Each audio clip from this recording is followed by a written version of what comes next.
الحمدللہ رب العالمین والصلاة والسلام علی سید الانبیاء والمرسلین اعوذ باللہ من الشیطان الرجیم بسم اللہ الرحمن الرحیم۔ قرآن کا پیغام، پارہ نمبر 28، پہلا حصہ۔ سورہ مجادلہ۔ شریعت کی نافرمانی کی سزا رسوائی ہے۔ جو لوگ اللہ تعالیٰ اور اس کے رسول کے حکم کی مخالفت کرتے ہیں وہ قوم سمود، قوم عاد اور نافرمان لوگوں کی طرح رسوا اور ذلیل ہو کر عذاب میں گرفتار ہوں گے۔ اللہ ہماری حفاظت فرمائے، اللہ ہمارے کو عذاب سے بچائے، آمین۔ مشورے کے آداب۔ مشورے کے بارے میں ایک ہدایت یہ دی گئی ہے کہ چند مسلمان آپس میں خفیہ مشورہ اس طرح نہ کرے جس سے کسی دوسرے مسلمان کو تکلیف ہو اور اس کے دل میں یہ شبہ پیدا ہو کہ یہ لوگ میرے بارے میں بات کر رہے ہیں۔ دوسری ہدایت یہ دی گئی ہے کہ مشورہ کسی گناہ کے کام کے بارے میں نہ ہو بلکہ نیک کام کے بارے میں ہو۔ مجلس کے بعض آداب۔ مجلس میں کچھ لوگ بعد میں آئے تو مجلس والوں کو چاہیے کہ ان کو جگہ دینے کی کوشش کرے اور سمٹ کر بیٹھے۔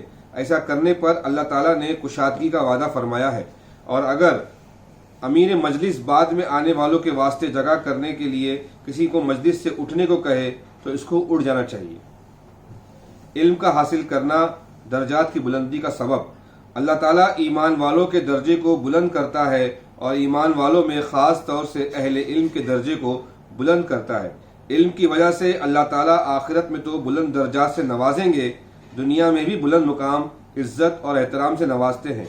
لہٰذا ہمیں خود بھی دین کا علم حاصل کرنا چاہیے اور اپنے بچوں کو بھی دین کا علم حاصل کرانے کی فکر کرنی چاہیے۔ منافقین کے حالات۔ منافقین کفار کے ساتھ دلی محبت رکھتے ہیں، جان بوجھ کر جھوٹی قسمیں کھاتے ہیں، لوگوں کو اللہ کے راستے سے روکتے ہیں۔ ان کاموں پر اللہ تعالیٰ نے منافقین کو سخت وعید سنائی ہے، لہٰذا کسی ایمان والے کے لیے ان میں سے کوئی کام جائز نہیں۔ یہاں سے سورہ حشر کا خلاصہ شروع ہوتا ہے۔ عظمت صحابہ شرط ایمان ہے۔ صحابہ کے بعد والے مسلمان کا ایمان قبول ہونے کے لیے یہ شرط ہے کہ وہ صحابہ کی عظمت و محبت اپنے دل میں رکھے اور ان کے لیے دعائیں مغفرت کرتے رہیں۔ یہ بہت اہم بات ہے۔ بعض حضرات کچھ صحابہ پہ تعلق تشیع کرتے ہیں، کچھ صحابہ پر کچھ غلطیوں کا اعتراض یہ کرتے ہیں، الزامات لگاتے ہیں کہ فلاں غلطی ہوئی۔ صحابہ کی عظمت کا احترام قرآن نے کہا ہے سورہ حشر کے اندر، یہ شرط ایمان میں سے ہے، اس کو خاص نوٹ ڈاؤن کر لینا چاہیے۔ آخرت کی فکر۔ انسان کو ہر حال میں اللہ تعالیٰ سے ڈرتے رہنا چاہیے اور ہمیشہ اس بات کی فکر میں لگے رہنا چاہیے کہ اس نے آئندہ کل یعنی آخرت کے لیے کیا تیاری کر رکھی ہے، یعنی کتنے اعمال صالحہ اپنے نامہ اعمال میں جمع کر رکھے ہیں۔ مطلب یہ ہے کہ نیک اعمال کرنے کی زیادہ سے زیادہ کوشش کریں، ہر حال میں اللہ کا دھیان رہے۔ گنہگاروں کو گناہ کرتے وقت یہ نہیں سوچنا چاہیے کہ ہمارے اس عمل کی اللہ تعالیٰ کو کیا خبر ہوگی۔ اللہ تعالیٰ کو انسان کے ہر عمل کی پوری خبر ہے، اسی کے مطابق ان کو بدلہ دیا جائے گا، اس کا ہمیشہ خیال رکھنا چاہیے۔ اللہ کو نہ بھولو۔ جن لوگوں نے اللہ تعالیٰ کو بھلا دیا یعنی اس کے احکام کو ترک کر دیا، تم ان لوگوں کی طرح مت بنو، اس لیے کہ اس کی سزا میں اللہ تعالیٰ انسان کو خود اپنے آپ سے غافل کر دیتا ہے، جس کی وجہ سے اسے نفع اور نقصان کا بھی ہوش نہیں رہتا، جس کے نتیجے میں وہ اپنے حق میں مفید چیز کو نقصان سمجھ کر چھوڑ دیتا ہے اور نقصان دہ چیز کو مفید سمجھ کر اختیار کر لیتا ہے۔ اللہ ہم سب کی حفاظت فرمائے، آمین۔ قرآن کی تاثیر۔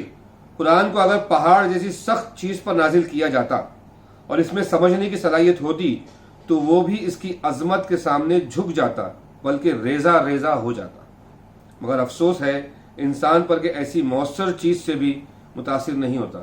لو انزلنا ھذا القرآن علی جبل لرأیتہ خاشعا متصدعا من خشیۃ اللہ۔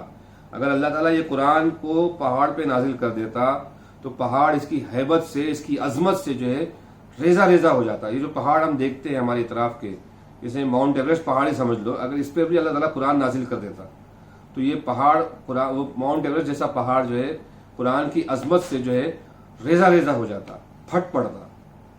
یہ ہمارے دل پہ اترا ہے، اس پہ کیا اثرات ہم پہ ہونے چاہیے، اس کو ہمیں خود اندر ہی غور کرنا چاہیے۔ جب قرآن پڑھ کر سنایا جاتا ہو، قرآن جب پڑھتے ہو، قرآن کو جب ہم سنتے ہو یا اس کی بات کو اس کے احکام کا ہمارے کانوں تک پہنچتے ہو، تو اس وقت ہمارے دل پہ اس کی عظمت کا کتنا گہرا اثر ہونا چاہیے اور کتنا ہوتا ہے یہ ہمیں خود اپنے آپ میں ٹٹولنا پڑے گا، چیک کرنا پڑے گا۔ یہاں سے سورہ ممتنہ شروع ہوتا ہے۔ امن پسند کفار کے ساتھ حسن سلوک کا حکم۔